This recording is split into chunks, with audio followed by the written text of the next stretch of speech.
Was Jesus based off the prophet Zoroaster? Zoroastrianism is a monotheistic religion that dates back to ancient Persia. It was founded by a prophet named Zoroaster. Many mysticists think Christians made up the myth of Jesus by stealing from this monotheistic religion and modeling Jesus after Zoroaster. Their argument is, Zoroaster was born of a virgin by a ray of divine reason. He was baptized in a river.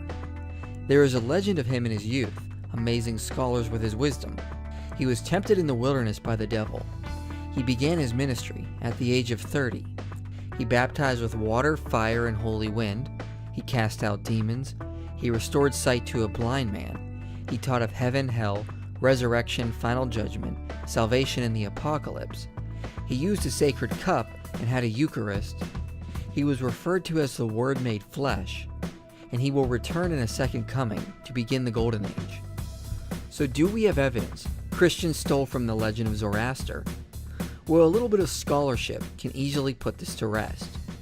First, we should note the life of Zoroaster does predate Jesus, but most of the information on him comes from tales found in the Avesta, which was not composed until the 4th century.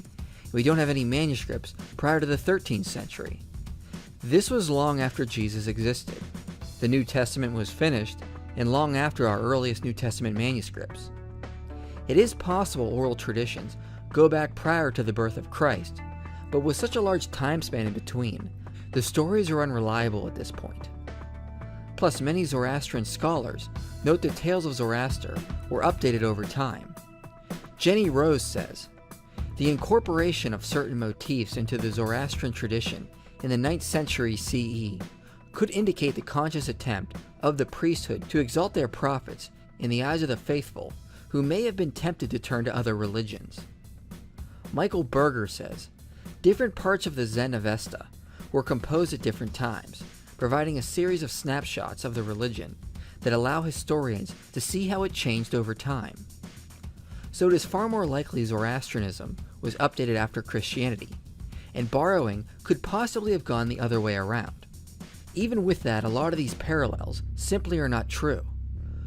Zoroaster was never said to be born of a virgin.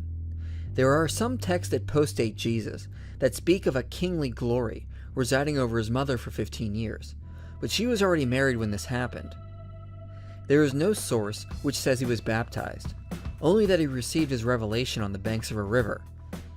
The next one is true, but the tale doesn't match Jesus, since Zoroaster was placed under the care of a wise man, and as a child he debated with sorcerers and necromancers. They plotted against him and had him thrown in jail. He only got out by healing the king's favorite horse. The next one is sort of true. Zoroaster was tempted by a lesser demon, not the head demon himself, and it was after 10 years of visionary experiences, not 40 days. Also, there is no indication it happened in the wilderness. There is also no mention of bread, stones, leaping off the temple, or anything that matches the temptations of Jesus. This next one is true, but it is pretty meaningless in terms of theology, and comes from literature that postdates Jesus. This next one is completely false, and so is the following one. I can find no text which claims he cast out demons. The closest we can find are tales of Zoroaster driving out pestilence and sorcerers. There is a record of Zoroaster healing a blind man, but it comes from a 10th century document. This next one is true, but the terms do not mean the same thing as they do in Christianity. Salvation was by works alone. The Zoroastrian doctrines of heaven and hell are far too general to form a parallel. Final judgment is performed by a committee of lesser heavenly beings, not the eternal God, Ahura Mazda. The only parallel is at the end of time there will be a resurrection for all the saints, but nothing of a dying and resurrected Messiah in the middle of time. There is no evidence of a sacred cup or a Eucharist, and no evidence he was ever referred to as the Word made flesh.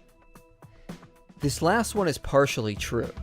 A return is expected in 2341 AD, but no one is sure if it will be Zoroaster himself or a different person born in the future. No details on this eschatology were given until the 9th century, so we don't know enough and it is far too late to form a parallel to Christ. So since most of this information on Zoroaster is incorrect and comes from documents that are too late, there is no evidence Jesus was just a myth based on Zoroaster.